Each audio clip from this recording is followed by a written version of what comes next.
Hello बच्चों। आज इस लेक्चर में हम अपना क्लास 11th उर्दू मीडियम का नया सिलेबस शुरू करने जा रहे हैं। और ये जो हमारा आज का लेक्चर है, ये लेक्चर हमारा क्लास अभी जो बच्चे 2024 में 11वीं क्लास में एडमिशन जो ले रहे हैं या 11वीं क्लास में जा रहे हैं, उन लोगों के लिए रहेगा और उनके आगे आने वाली बैचेस के लिए रहेगा। तो आज का हमारा ये जो नया सिलेबस हम शुरू कर रहे हैं, ये 11वीं के लिए रहेगा।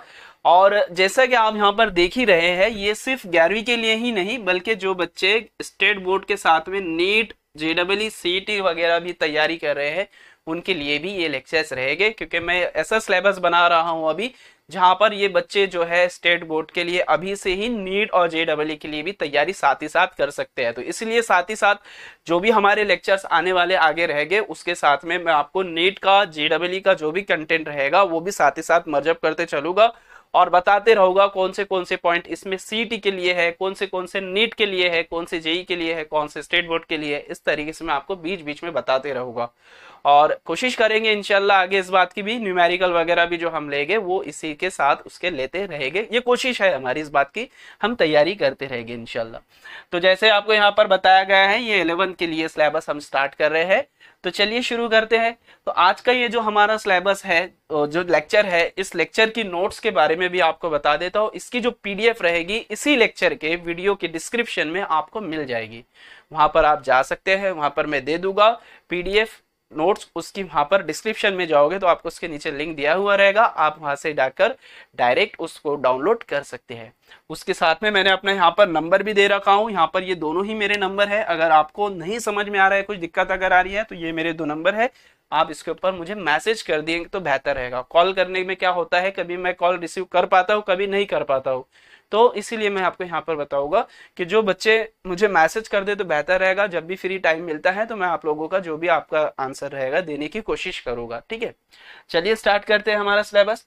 तो जैसे आपको बताया गया है, सबक नंबर जो हम 11वीं का आज स्टार्ट करने जा रहे हैं वो है पैमाइश। यहाँ पर इकाइयाँ और पैमाइश मैंने लिखा हूँ। चैप्टर नंबर 1 सबक नंबर 1 हम शुरू करने जा रहे हैं, इकाइयाँ और पैमाइश। और ये जो हमारा लेक्चर रहेगा आज का, इसकी कंप्लीट नोट्स आपको पीडीएफ की शक्ल में डिस्क्रिप्शन में मिल जाएगी। मेरा ऐप भी है, आप मेरा ऐप भी डाउनलोड कर सकते हैं। तो आज का पहला लेक्चर है नए सिलेबस का, तो पूरी इंफॉर्मेशन देना जरूरी होता है। आप जरूर देखिए इस बात को, सारी चीजें आपको पता होना चाहिए। चलिए आगे बढ़ते हैं।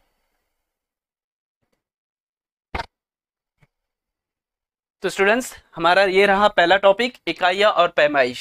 समय को बचाने के लिए हमने यहाँ पर ऑलरेडी सारी चीजें ले रखी है, रेडीमेड फॉर्मेट में आपको यहाँ पर बनी बनाई मिली गई है, ताकि हमारा टाइम बच जाए लिखने का। पहले मैं व्हाइट बोर्ड के ऊपर जो लेक्चर बनाना था उसमें लिखना भी होता था साथ ही साथ, तो ज्यादा टाइम चला जाता था। मैं इस टाइम को बचाने के लिए और कम टाइम में ज्यादा से ज्यादा पोर्शन कवर करने के लिए सारी चीजें अभी यहाँ कर रहा हूँ, इसीलिए ये स्क्रीन वगैरह पर अपने लेक्चर्स अभी आते रह रहे। तो सबसे पहले हम यहाँ पर बात करते हैं, हमारा जो चैप्टर का टॉपिक है, स्टार्टिंग हम यहाँ से जहाँ से शुरू कर रहे हैं वो है इकाइयाँ और पैमाइश। अभी जैसे आपको पता है, पैमाइश की बात अगर हम करें तो जो हम यहाँ पर पहले बात करते हैं फिजिक्स की, तो आप लोगों को पता होगा हमारा जो सिलेबस हमने यहाँ शुरू किया है, यहाँ पर फिजिक्स का, फिजिक्स कहते हैं किसको है, ये बात भी आपको पता होना जरूरी है। जैसे अगर आपको याद होगा, जब आप क्लास 10वीं तक के थे तो आपको वहां पर जो है बहुत कम बच्चों को ये पता होता था कि फिजिक्स, केमिस्ट्री, बायोलॉजी, मैथ्स ऐसे भी अपने टॉपिक होते हैं। बस क्या होता था कि बच्चों को ये पता होता था कि हमें एक मैथ्स का बुक होती है, हमें साइंस की बुक होती है, जैसे साइंस फर्स्ट, साइंस सेकंड वगैरह वगैरह, इस तरीके से बच्चा नाम देते थे उनको। बहुत ही कम बच्चों को ये पता होता था कि यही चीजें हमारी फिजिक्स, केमिस्ट्री, बायोलॉजी, मैथ्स भी कहलाती है। तो अभी हम यहाँ पर वही बात कर रहे हैं। जैसे आपको पता होगा, जो साइंस आप क्लास 12 में पढ़ते थे, क्लास 10 सॉरी 10वीं क्लास तक के जो आपने साइंस पढ़ा है, उसी को 3 हिस्सों में तोड़ दिया है, जिसमें नाम बना दिया है फिजिक्स, केमिस्ट्री, बायोलॉजी। फिजिक्स जो हम यहाँ पर पढ़ने वाले हैं, उसमें कुछ चैप्टर आपके ऐसे थे जिसमें आप करंट, इलेक्ट्रिसिटी यानी बरकी रवा, उसके बाद फोर्स यानी कुव्वत, तवानाई वगैरह वगैरह, इस तरीके की जो टर्म्स पढ़ते थे आप, ये जो टर्म्स पढ़ते थे वो सारी चीजें हमारी फिजिक्स में आने वाली हैं। तो आज हम यहाँ पर स्टार्ट जो कर रहे हैं वो इसी से कर रहे हैं। तो हम यहाँ पर बात करते हैं सबसे पहले पैमाइश। जैसे आपको पता है फिजिक्स के अभी क्या होता है, बहुत सारी चीजें हमारे पास में ऐसी होती है जिसको हम पैमाइश करते हैं। जैसे अगर आपको मैं बात करूँ एग्जाम्पल के लिए, जैसे अगर हम रोजमर्रा की जिंदगी में अगर हम इसके एग्जांपल ले ले, जैसे हम जो पानी होता है या दूध होता है, उसको हम पैमाइश उसकी जब करते हैं तो उसको हम लीटर में नापते हैं, लीटर में। उसी तरह अगर हम बात करते हैं जैसे शक्कर है, अनाज में जैसे शक्कर है, चावल है, गेहूं है वगैरह वगैरह, तो इसको जब हम नापते हैं तो इसको हम किलोग्राम में नापते हैं। तो हमारे पास में पैमाइश के लिए कुछ टर्म्स ऐसी होती है जो लीटर में नापी जाती है, किलोग्राम में नापी जाती है। समय को हम, वक्त को हम सेकेंड में, मिनट में, आवर में, इस तरीके से नापते हैं। ये सब नापने के तरीके हैं। कपड़ा अगर हमारे पास में रोजमर्रा की जिंदगी की अगर बात करें, कपड़ा अगर है तो कपड़े को हम किस में नापते हैं, उसको हम मीटर में, सेंटीमीटर में, है ना। तो इस तरीके से हमारे पास में डिफरेंट डिफरेंट जो ऑब्जेक्ट्स होते हैं उनको हम अलग अलग तरीके से क्या करते हैं, नापते हैं। अलग अलग उनकी इकाइयां होती है, पैमाइश के तरीके होते हैं। तो आज के इस लेक्चर में हम स्टार्टिंग ही यहीं से करने वाले हैं। तो सबसे पहले हम यहाँ पर जैसे तारीफ दी हुई है आपको यहाँ पर मैं बताते हुए चलूंगा और साथ ही साथ उसका एक्सप्लेनेशन भी देते चलूंगा। इसी के साथ आपको नोट्स भी मिल जा रही है एकदम प्रिंटेड, ऑलरेडी बनी बनाई प्रिंटेड फॉर्म में, और आपको समझा के भी दे दिया जाएगा। सबसे पहले बात करते हैं लंबाई, कमियत और वक्त जैसी जिस्मानी मिकदार। जिस्मानी एक्चुअली ये जो है यहाँ पर तबई मिकदार कहते हैं एक्चुअली इसको। तबई मिकदार की पैमाइश करने के लिए हमें पैमाइश का एक मेयार दरकार है। पैमाइश के इस मेयार को, इस तबई मिकदार की इकाई कहा जाता है। ठीक है, हम क्या करते हैं, जैसे फॉर एग्जांपल मैंने आपको बोला कमियत। कमियत के बारे में सभी को पता होगा, कमियत किसे कहते हैं। किसी ऑब्जेक्ट का मास है, कुछ कमियत है उसकी, तो उसको हम कैसे नापते हैं। चलो कमियत को थोड़ा सा साइड में रखते हैं, हम पहले बात करते हैं लंबाई की। जैसे कपड़ा अगर अपने को नापना है, कपड़ा अगर हमें नापना है तो कपड़ा कैसे नापते हैं, तो सभी को पता है, डे टू डे लाइफ का एक एग्जाम्पल है डेली लाइफ का। हम क्या करते हैं, किस तरीके से नापते हैं कपड़े को, सेंटीमीटर में या फिर मीटर में। तो ये सेंटीमीटर, मीटर, ये जो है ना, इसे हम कहते हैं उसकी इकाई। पैमाइश के लिए जो इकाई होती है ना, उसको हम यूनिट कहते हैं, इंग्लिश में, उर्दू में कहते हैं इकाई। तो इसे हम कहते हैं उसकी इकाई। तो जो है ना, यहाँ पर लंबाई नापने के लिए हम मीटर का इस्तेमाल करते हैं। उसी तरह कमियत को नापने के लिए हम केजी का इस्तेमाल करते हैं। उसी तरह वक्त को अगर नापना है तो इसके लिए हम क्या क्या इस्तेमाल कर सकते हैं, सेकेंड है, वक्त के लिए हम ले सकते हैं मिनट है, उसी तरह घंटा, आवर होता है। इसी तरीके से हमारे पास में यूनिट्स होते हैं।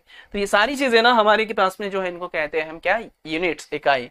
तो उसमें हमने यही बोला है, पैमाइश के इस मेयार को, इस तबई मिकदार की इकाई कहा जाता है। मिसाल के तौर पर लंबाई की 1 मीटर, लंबाई की जो इकाई होती है वो क्या है, मीटर, सॉरी।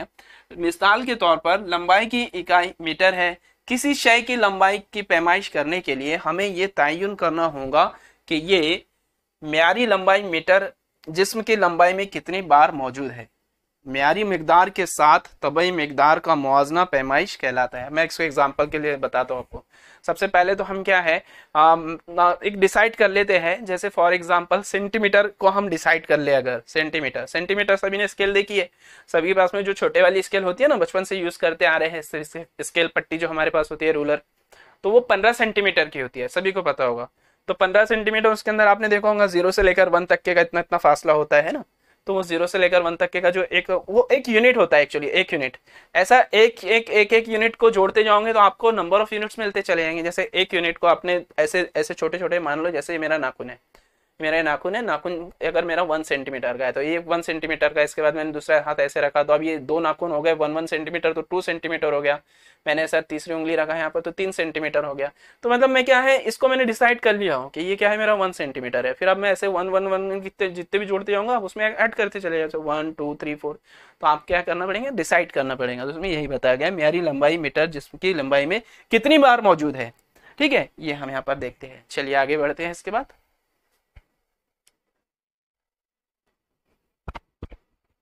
तो बच्चों, जैसे कि आप स्क्रीन पर देख पा रहे हैं, इस चैप्टर के अंदर हमें पढ़ना क्या क्या है, ये सारी चीजें मैं आपको बेसिक उसका आइडिया दे देता हूँ। वैसे तो और भी कुछ है इसके अंदर पढ़ने का, लेकिन अभी जो टॉपिक हम कौन से देखने वाले हैं ये सारी चीजें मैं बता देता हूँ। जैसे तबई मिकदार, फिजिकल क्वांटिटी हम इसको इंग्लिश में कहते हैं, तबई मिकदारें हम यहाँ पर देखने वाले हैं। उसके बाद में यूनिट्स हम देखने वाले हैं, इकाइयां। उसके बाद ही बुनियादी और ज़िमनी इकाइयों की तारीफ देखने वाले हैं। ये क्या होते हैं, किस तरीके से होते हैं, वो आगे बताया जाएगा आपको जब ये टॉपिक आएंगे, क्योंकि हम जो पढ़ने वाले हैं उसकी मैंने यहाँ पर फहरिस्त दे दिया हूँ। आपको पता होना चाहिए कि कौन से टॉपिक हमें यहाँ पर देखना है। उसके बाद है आबादी ज़ाब्ता। क्या होता है आबादी ज़ाब्ता, डायमेंशनल फॉर्मूले इसको इंग्लिश में कहते हैं। चंद अक्स करदा मिकदारों की इकाइयाँ और आबाद, कुछ हम खास फिजिकल क्वांटिटीज लेंगे, कुछ तबई मिकदारें लेंगे और उनकी क्या है इकाइयाँ भी निकालेंगे, जिसको हम एसआई इकाई कहेंगे। क्या होता है एसआई इकाई वो भी बताया जाएगा। इकाइयाँ मालूम करेंगे उनकी और साथ ही साथ उनके डायमेंशनल फॉर्मूले यानी आबाद मालूम करेंगे। हलशुदा मिसालें भी देखेंगे, उसके कुछ एग्जांपल्स के साथ उसको समझेंगे। प्रैक्टिस के लिए कुछ मसाइल भी आपको दिए जाएंगे, अगर हुआ पॉसिबल तो हम यहाँ पर एग्जांपल दे देंगे। और जो सवालात आपको एग्जाम में पूछे गए हैं, कुछ एग्जाम में ऐसे क्वेश्चंस पूछे जाते हैं जो एग्जाम में बार बार रिपीट होते रहते हैं, तो सवाल भी यहाँ पर लिए जाएंगे। अगर हो गया पॉसिबल तो वो भी मैं आपको यहाँ पर बता दूंगा। तो ये कुछ टॉपिक्स की मैंने यहाँ लिस्ट ले रखा हूँ, इस तरीके से हमारा ये प्लान है क्या क्या हमें इसमें लेना है। चलिए अब आगे बढ़ते हैं हम लोग। देखिए जो बच्चे अभी क्लास 12th में गए हैं, जैसे आप क्लास 11th में गए हैं वैसे कुछ बच्चे क्लास 12th में गए हैं, तो क्लास 12 के बच्चों के लिए स्पेशल मैंने ऑफर रखा हूँ, क्योंकि बहुत अच्छा एक ऑफर है। जैसे जो बच्चे क्लास 12 उर्दू मीडियम में गए हैं अभी, तो उनके लिए मैंने स्पेशल समर ऑफर रखा हूँ जो 40 बच्चों के लिए है। उसके अंदर क्या है स्पेशल ऑफर में, उनको फिजिक्स के साथ में मैं मैथ्स फ्री कर दिया हूँ, फिजिक्स के साथ में उनको मैथ्स मिल जाएगा। उसी तरह केमिस्ट्री के साथ में उनको बायोलॉजी मिल जाएगा, केमिस्ट्री लेंगे बायो फ्री में मिल जाएगा, फिजिक्स लेंगे मैथ्स फ्री में मिल जाएगा, मुफ्त में दे दिया जा रहा है। मुकम्मल डाइजेस्ट नोट्स के साथ में, ये डाइजेस्ट की भी कंप्लीट उनको सारे सब्जेक्ट की दे दी जाएंगी, बस मैथ्स की डाइजेस्ट नहीं होती है, इसलिए मैथ्स की जो भी क्लास नोट्स रहेगी वही उसके अंदर ऐड की जाएगी। ये ऑफर जो मैंने बनाया हूँ ये 30 जून 2024 तक के लिए बच्चों के लिए मैंने बनाया हूँ। यानी जो बच्चे क्लास 12 में जा रहे हैं अभी, तो 30 जून तक के अगर वो ज्वाइन करना चाहे तो 40 बच्चों का ये ऑफर 30 जून तक के हैं, वो ज्वाइन करना चाहे कर सकते हैं। उसके बाद में हर सब्जेक्ट की प्राइस जो है वो बढ़ जाएगी। अभी ये 500 रुपीज में ऐसा कहते हैं, अगर और भी अच्छे अगर बच्चे मुझे ज्यादा अगर मिल जाते तो 500 रुपए में उनको पूरा भी दे दूंगा, लेकिन शर्त यह है कि एक साथ ज्यादा बच्चे अगर आते हैं तो 500 रुपए में उनको सभी कुछ मिल जाएगा एक साल के लिए पूरे। ठीक है, यानी फरवरी तक के, अगले आने वाला फरवरी जो रहेगा उस तक के, वो एग्जाम तक के उनको ये सारी चीजें मिल जाएंगी फरवरी तक के। तो ये सारी चीजें उनको मिल जाएंगी, फिजिक्स केमिस्ट्री बायोलॉजी, और उसके अंदर आपको एचडी रिकॉर्डेड वीडियो लेक्चर मिलेंगे। कंप्लीट कोर्स बोल रहा हूँ, नोट्स ही नहीं मिलेंगे, एचडी वीडियो लेक्चर मिलेंगे। डाइजेस्ट नोट्स तो मिल ही जाएंगी, अगर मेरे पास में कुछ कंटेंट अगर एक्स्ट्रा का रहा तो वो भी मैं आप लोगों को दे दूंगा। ठीक है, नंबर मैंने यहाँ पर दिया हूँ, 500 रुपीज के अंदर ये सब कुछ मिल जाएगा आपको। ज्यादा बच्चे एक साथ ज्वाइन करते हैं, कुछ बच्चे मेरे पास में आते हैं सर कि हम 20 बच्चे हैं 25 बच्चे हैं एक साथ हम ज्वाइन करना चाहते हैं, तो हमें कुछ स्कीम दीजिए, तो मैं 500 रुपए एक सब्जेक्ट एक बच्चे से लूंगा, यानी हर बच्चे से 500 रुपए लूंगा और उनको सभी को 500 रुपए में ये सारी चीजें दे दूंगा। नंबर यहाँ पर मैंने दे रखा हूँ, तो आप लोगों जो क्लास 11 के स्टूडेंट है खासतौर से मेरे इस मैसेज को इग्नोर ना करें। आपको तो मैं क्लास 11 को तो फ्री में पढ़ा रहा हूँ, क्लास 11 को तो मैं कुछ नहीं ले रहा हूँ, यूट्यूब के ऊपर उनका कंटेंट फ्री में ही मिलेगा। ये क्लास 12 के लिए मैंने बताया आपको, जो बच्चे क्लास 12 में गए हैं अभी, अगर आप भी क्लास 12 के अंदर जाओगे तो आपके लिए भी कुछ ना कुछ ऐसे स्कीम रहेगी। उस टाइम पर आप जब क्लास 12 में जाओगे ना, जब मैं आपको ये भी आपके लिए भी कुछ ना कुछ स्कीम निकालूंगा, तो अभी तो आपको क्लास 11 तो आपको फ्री में मिल जाएगा। चलिए आगे बढ़ते हैं हमारे सिलेबस की तरफ। तो आगे बढ़ते हैं, जैसे आप यहाँ पर देख पा रहे हैं हमारे आज के जो पहली हेडिंग थी तबई मिकदार, जो हेडिंग में बताया था वो तबई मिकदार हम यहाँ पर देखेंगे। तबई मिकदार किसे कहते हैं? वो मिकदारें जो तबैयात में, तबैयात हम कहते हैं इंग्लिश में फिजिक्स को हम फिजिक्स इंग्लिश में कहते हैं, उर्दू में कहते हैं तबैयात, इल्म तबैयात, उर्दू में कहते हैं उर्दू में इल्म तबैयात कहते हैं, इंग्लिश में कहते हैं फिजिक्स। वो मिकदारें जो तबैयात के कवानीन, ठीक है, जो तबैयात के कवानीन को बयान कर सकती है, उन्हें तबई मिकदार कहा जाता है। अब क्या कह रहा है, इसका मीनिंग समझ लेते हैं। कुछ फिजिकल क्वांटिटीज ऐसी होती है जो फिजिक्स के कानून को, लॉस को अच्छे से सेटिस्फाई करती है, उसको ओबे करती है। इंग्लिश में बोल रहा हूं, मतलब इसको क्या है, उनको वो क्या करते हैं, उनको ये कानून को वो बयान कर सकती है, हम इंग्लिश उसको ऐसे कह सकते हैं, सेटिस्फाई कर सकती है। ठीक है, तो ऐसी फिजिकल क्वांटिटी होती है, यानी कद की मिकदारें कहेंगे, फिजिकल बाद में बोला जाएगा उसको, पहले तो हम कहते हैं उनको मिकदारें। तो मिकदारें कुछ ऐसी होती हैं जो क्या कर सकती है, जिसको हम नाप सकते हैं, आसान लफ्जों में कहूंगा, जिसको हम नाप सकते हैं। तो ऐसी क्वांटिटीज जिसको, ऐसी मिकदारें जिसको हम नाप सकते हैं, उसे हम कहते हैं बुनियादी तबई मिकदारें। और ऐसी क्वांटिटीज जिसको हम नहीं नाप सकते हैं उसको हम कहते हैं, मतलब उनको हम तबई मिकदारें नहीं कहते। अब कौन सी नापी जा सकती है, एग्जाम्पल के लिए मैं आपको वो भी बताऊंगा। जैसे फॉर एग्जाम्पल लंबाई की बात अगर कर ले, हम लंबाई को हम नाप सकते हैं आसानी से, मीटर में उस तरीके से, मीटर सेंटीमीटर इंच वगैरह फुट, उसको इस तरीके से नापा जा सकता है लंबाई को। वैसे ही कमियत जो होती है, वजन वगैरह को हम नाप सकते हैं। कपड़ा उसी तरह, या फिर हम बात करें समय को हम नाप सकते हैं, मिनट में, घंटे में, आवर में, है ना, इस तरीके से। उसी तरह और भी है, समय के साथ में करंट, अगर हम बरकी रहो की बात करें उसको भी नाप सकते हैं। टेम्परेचर जो होता है दर्जे हरारत, उसको भी हम नाप सकते हैं। तो इस तरीके से कुछ क्वांटिटीज हमारे पास में होती है जिसको हम नाप सकते हैं, जिनको नापा जा सकता है इजीली, उसको हम कहते हैं तबई मिकदारें। तो ये होती है हमारी तबई मिकदारें। जिस्मानी, ये जिस्मानी जो है ना यहाँ पर आर एक्चुअली जिस्मानी नहीं फिजिकल है। इसको हम उर्दू में कहते हैं तबई, उर्दू में कहते हैं तबई, इंग्लिश में कहते हैं फिजिकल। तो तबई मिकदार वो है जिसकी पैमाइश की जा सकती है। तबाई मिकदार वो होती है जिसकी पैमाइश की जा सकती है। इस तरह लंबाई, बड़े पैमाने पर वक्त, दबाव, दर्जे हरारत, मौजूदा और मज़ाहिमत को तबाई मिकदार के तौर पर समझा जा सकता है। तो मैंने यहाँ पर नोट्स में ये सारी चीजें आपको दे दिया हूँ, पढ़ाई करते समय आपको अच्छे से समझ में आ जाएगा। तो मैंने क्या बताया हूँ यहाँ पर, वो मिकदारें जो तबैयात के कवानीन को बयान कर सकती है। ठीक है, ऐसी मिकदारें होती है जो तबैयात के फिजिक्स के लॉज को सेटिस्फाई करती है, ओबे करती है, उन्हें हम कहते हैं तबई मिकदार। यानी उसको आसान लफ्जों में कह सकते हैं फिजिकल क्वांटिटी वो होती है, यानी तबई मिकदार वो है जिसकी पैमाइश की जा सकती है। इस तरह लंबाई है, वक्त है, दर्जे हरारत है, वगैरह वगैरह, इनकी हम आसानी से पैमाइश कर सकते हैं, इसलिए हम इनको कहते हैं तबई मिकदार। अब साथ में आप यहाँ पर देख रहे होंगे इंग्लिश की भी डेफिनेशन मैंने दे रखा हूँ। बहुत सारे बच्चों को कैसा होता है कि उर्दू में कभी कभी कंफ्यूजन हो जाता है ना, तो इसलिए उनके लिए मैंने यहाँ पर इंग्लिश की भी डेफिनेशन दे दिया हूँ। एक मिनट में इसको ऊपर लेता हूँ।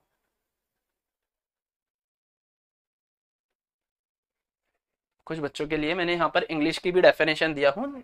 किसी किसी को इंग्लिश मीडियम रहता है, पहले उर्दू में आ जाते हैं कभी कभी, तो उर्दू का जल्दी समझ में नहीं आता है, तो इसलिए इंग्लिश की दिया हूँ। और जो बच्चे उर्दू में है, अब 12वीं के बाद तो इंग्लिश में ही जाना है, तो इसलिए आप लोगों को भी बोलूंगा इंग्लिश में साथ ही साथ मैंने यहाँ पर इसीलिए डबल काम कर रहा हूँ मैं। आपको साथ ही साथ उर्दू में तो पढ़ना ही है क्योंकि उर्दू मीडियम है, लेकिन आगे 12वीं के बाद में इंग्लिश मीडियम में आना है, तो इसलिए हम इंग्लिश के भी कंसेप्ट को, डेफिनेशंस को समझते हुए चलेंगे। ऐसे नहीं कि बस उर्दू में ही पढ़ते चले जाना। उर्दू तो पढ़ना ही है, लेकिन 12वीं तक की उर्दू रहना है। 12वीं के बाद जब भी कहीं एडमिशन लोगे, चाहे मेडिकल में जाओ या डॉक्टर इंजीनियर बनो, वहां पर आपको आना है इंग्लिश, तो इसलिए इंग्लिश भी समझ में आना चाहिए। यहाँ पर मैंने दिया हूँ फिजिकल क्वांटिटीज, हम इसको तबई मिकदार को इंग्लिश में कहते हैं quantities, physical quantity, those quantities which can describe, यानी ऐसे बोला जा रहा है ऐसी क्वांटिटीज, वो क्वांटिटीज विच कैन डिस्क्राइब, जो लॉज को डिस्क्राइब कर सकती है, बयान कर सकती है, लॉज ऑफ फिजिक्स, फिजिक्स के लॉज को सेटिस्फाई करती है, बयान कर सकती है, उसे हम क्या कहते हैं, फिजिकल क्वांटिटी कहते हैं। A physical quantity is one that can be measure. ये मैं आपको इसलिए बता रहा हूं ताकि आपको समझ में आ जाना चाहिए। अ फिजिकल क्वांटिटी यानी तबई मिकदार वो होती है जिसको हम क्या कह सकते हैं, मेजर कर सकते हैं। दस लेंथ, मास, टाइम, प्रेशर, यानी लंबाई है, मास है, कमियत है, टाइम है, प्रेशर है, टेम्परेचर है, दर्जा हरारत है, करंट है और रेजिस्टेंस है, ये सब क्या है हमारे considered as a physical quantities. तो ये जो है ना, जैसे यहाँ पर बोला हूं मैंने, लंबाई है, मास है, टाइम है, प्रेशर है, टेम्परेचर है, करंट है, रेजिस्टेंस है, ये सब को हम क्या कहते हैं, फिजिकल क्वांटिटीज, क्योंकि इनको मेजर किया जा सकता है, इनको नापा जा सकता है। जैसे मैंने आपको बताया, उर्दू वाली डेफिनेशन में थोड़ा सा करेक्शन करना चाहूंगा, मैंने इसी से वो बनाया था, लेकिन थोड़ा सा उसमें करेक्शन कर लूंगा। ठीक है, ये समझ में आ गया होगा। अब आगे बढ़ते हैं हम। जो तबई मिकदारें होती है उसको हमने क्या है, उनको कुछ हिस्सों में इस तरीके से क्लासिफाई किया है, यानी उसकी तकसीम किस तरीके से की गई है ये बता दो, एक मिनट। अब जैसे आप यहाँ पर देख पा रहे हैं तबई मिकदारों की दर्जे बंदी, यानी हम उसको कैसे तकसीम किया है, जो तबई मिकदारें होती है उसको हमने किस तरीके से तकसीम किया है, ये सारी चीजें आपको यहाँ पर बता दी जाएगी। तबई मिकदारों की दर्जे बंदी, तो इसको दो हिस्सों में बांटा गया है। कौन से दो हिस्सों में बांटा गया है, जिसको हम यहाँ पर कहेंगे, दो तरीके से इसको बांटा गया है तबई मिकदारों। कौन से तो पहले बता देता हूँ। एक तो होता है फंडामेंटल फिजिकल क्वांटिटी, इंग्लिश में कहते हैं, उर्दू में कहते हैं बुनियादी तबई मिकदार। दूसरा है डिराइव फिजिकल क्वांटिटी, जिसको उर्दू में कहते हैं माखूज तबई मिकदार। एक बार फिर से बताता हूँ। तो इस फिजिकल क्वांटिटीज को यानी तबई मिकदारों को हमने दो हिस्सों में तकसीम किया है, क्योंकि बहुत सारे हैं अपने पास में। अब कुछ फिजिकल क्वांटिटीज ऐसी होती हैं जो दूसरों के ऊपर मुनसिर नहीं होती है, यानी उनको इस तरीके से वो अपने, यानी ऐसे कह सकते हैं कुछ फिजिकल क्वांटिटीज ऐसी होती है जो दूसरों पर मुनसिर नहीं होती है, और कुछ ऐसी होती है फिजिकल क्वांटिटीज जो दूसरों के ऊपर मुनसिर होती है, यानी डिपेंड करती है। डिपेंडेंट, मुनसिर का मतलब डिपेंड करती है। तो डिपेंड करने वालों को हम कहते हैं माखूज, इंग्लिश में कहते हैं डेराइव, यानी दूसरों से लिया गया उसको। तो यहाँ पर यही सारी चीजों को बताया गया है। तबई मिकदारों की दर्जे बंदी, तबई मिकदारों को दो अक़साम में तकसीम किया है। बुनियादी तबई मिकदार, ये जिस्मानी में रफ कट कर देना आप लोगों ने, या मैं उसको कोशिश करूंगा नोट्स में उसको मैं एक बार एडिट करूंगा कट करके, उसका पीडीएफ जो है अच्छा वाला आपको उसमें लेक्चर के इस डिस्क्रिप्शन में लगा दूंगा। नंबर तो मैंने आप लोगों को दे दिया हूँ, यहाँ पर भी ऑलरेडी मेरा नंबर दिख ही रहा है छोटा सा, लेकिन मैंने आपको जो स्टार्टिंग में नंबर दिया हूँ ना वो मेरा नंबर है। अगर आपको मान लीजिए कुछ दिक्कत अगर आती है तो आप मेरे नंबर पर मुझे कॉन्टेक्ट या मैसेज कर सकते हैं। बुनियादी जिस्मानी बुनियादी फिजिकल क्वांटिटी यानी बुनियादी तबई मिकदार या बुनियादी मिकदार, दूसरा है माखूज मिकदार, तबई मिकदार। अब इसके नाम जो है यहाँ पर जैसे आगे बढ़े तो तबई मिकदारें जो एक दूसरे से आज़ाद है, आसान लफ्जों में मैंने यहाँ पर लिया हूँ, तबई मिकदारें जो एक दूसरे से आज़ाद है बुनियादी तबई मिकदारें कहलाती है। यानी ऐसा कह सकते हैं ऐसी फिजिकल क्वांटिटी जो अपने इजहार के लिए, मैं जो कह रहा हूँ ना अच्छे से सुनिएगा, ऐसी तबई मिकदारें जो अपने इजहार के लिए दूसरी तबई मिकदारों पर मुनहसिर ना हो, वो उन पर डिपेंड ना हो, उन्हें हम कहते हैं बुनियादी तबई मिकदारें, इंग्लिश में कहते हैं फंडामेंटल फिजिकल क्वांटिटी। और ऐसी तबई मिकदारें जो अपने इजहार के लिए दूसरों पर मुनहसिर करती हो, दूसरों से बनाया जाता है इनके ज़ाब्ते को, तो ऐसी को हम कहते हैं माखूज तबई मिकदारें यानी डिराइव फिजिकल क्वांटिटीज। उर्दू में यहाँ पर हमने दिया है दिगर तमाम मिकदारें जिनका इजहार बुनियादी मिकदारों के लिहाज से किया जा सकता हो माखूज मिकदारें कहलाती है। तो यहाँ पर ये थी हमारी सारी चीज़ें आज के लेक्चर में मैंने आप लोगों को बताया हूँ। चलिए देखते हैं इसके बाद हमारा नेक्स्ट टॉपिक क्या है, आगे बढ़ते हैं।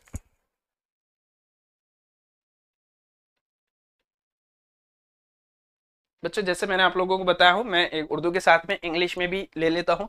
तो यहाँ पर जो उर्दू में मैंने लिया था ऊपर सारी चीज़ें इंग्लिश में यहाँ पर दिया गया है। तो जैसे बताया गया है आप लोगों को उर्दू के साथ में आपको इंग्लिश में भी समझ में आना चाहिए। उर्दू में इंग्लिश में किसको क्या कहते हैं उसका उर्दू में भी नाम पता होना चाहिए, इंग्लिश में भी नाम पता होना चाहिए। तो वही सारी चीज़ें मैंने जो उर्दू में लिखा ऊपर वही सारी चीज़ें यहाँ पर इंग्लिश में है। क्लासिफिकेशन ऑफ फिजिकल क्वांटिटीज यानी तकसीम किस तरीके से, क्लासिफिकेशन यानी तकसीम कैसे गई है फिजिकल क्वांटिटीज की। तबई मिकदार उर्दू में कहा है, फिजिकल क्वांटिटी इंग्लिश में कहा है। द फिजिकल क्वांटिटीज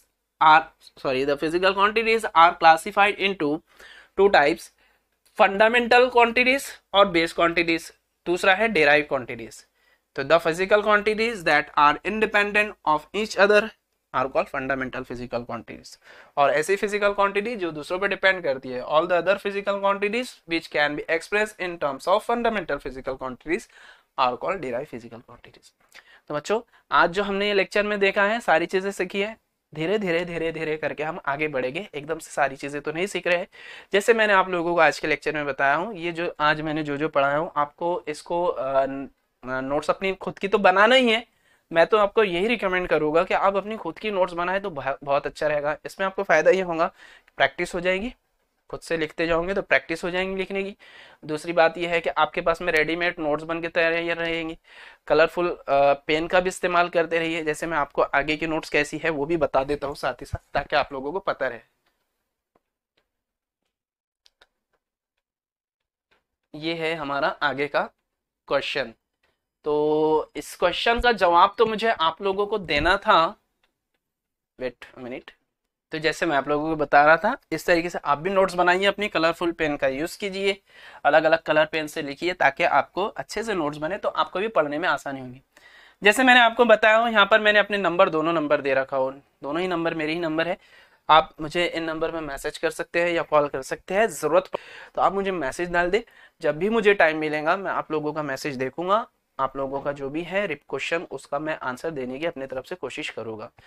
और जैसे मैंने आप लोगों को बताया हूँ हमारा ये जो सिलेबस हम यहाँ पर ले रहे हैं ये क्लास 11 के स्टूडेंट्स के लिए तो फ्री ऑफ कॉस्ट है। ये सारी चीज़ें आपको फ्री में कोशिश करते रह रहा हूँ मैं, आगे जितने भी ज़्यादा से ज़्यादा लेक्चर मैंने बनाते रहेंगे इस तरीके से।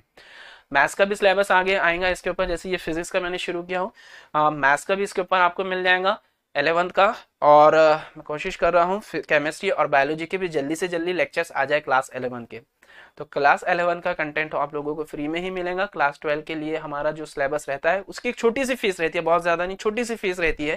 तो जो बच्चे क्लास 12th में जा रहे हैं अभी उन लोगों के लिए आप उनको बताइए ज़रूर हमारे इस क्लास को, मतलब को ऐप को ज्वाइन करें, उसमें उन लोगों का फ़ायदा भी हो जाएगा और आप लोगों का फ़ायदा ये हो जाएगा कि आपको भी यहाँ पर कंटेंट मिल जाएगा। वो छोटा सा अमाउंट जो हम लेते हैं ना उसी से ही हम ये अखराजात चलाते हैं।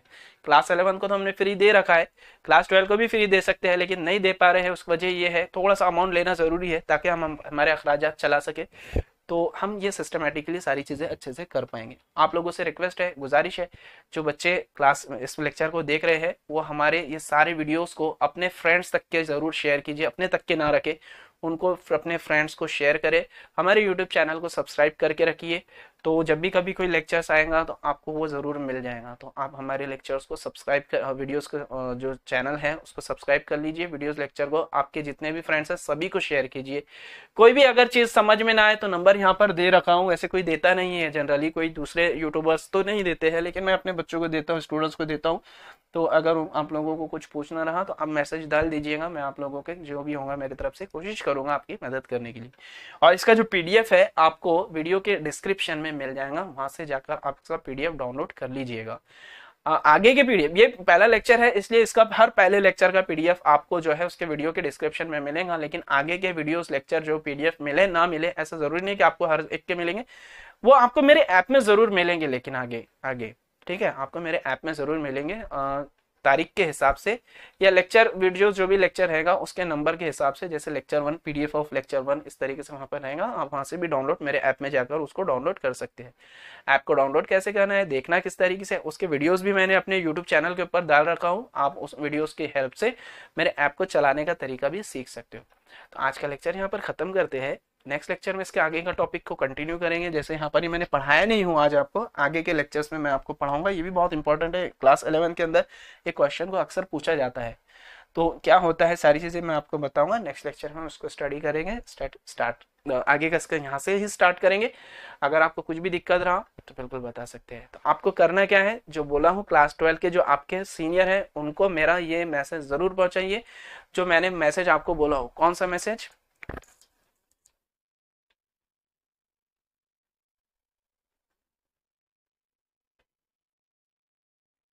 ये वाला,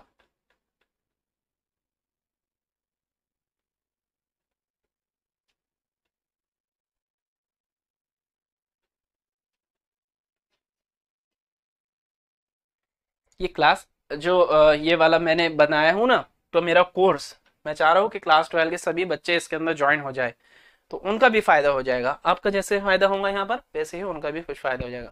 तो आने वाले मैं आज का पहला लेक्चर है इसलिए डिस्कस कर रहा हूँ आप लोगों से।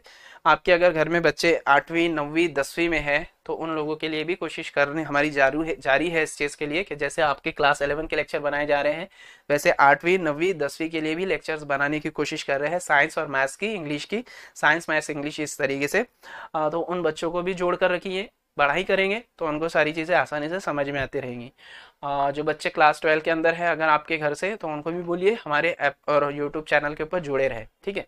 आज का लेक्चर यहाँ खत्म करते हैं, इसके बाद नेक्स्ट लेक्चर में इसको स्टडी कंटिन्यू करेंगे। तो अगर कुछ ना समझ में आए तो हमें बिल्कुल बता सकते हैं। स्टडी करते रहे, बेस्ट ऑफ लक।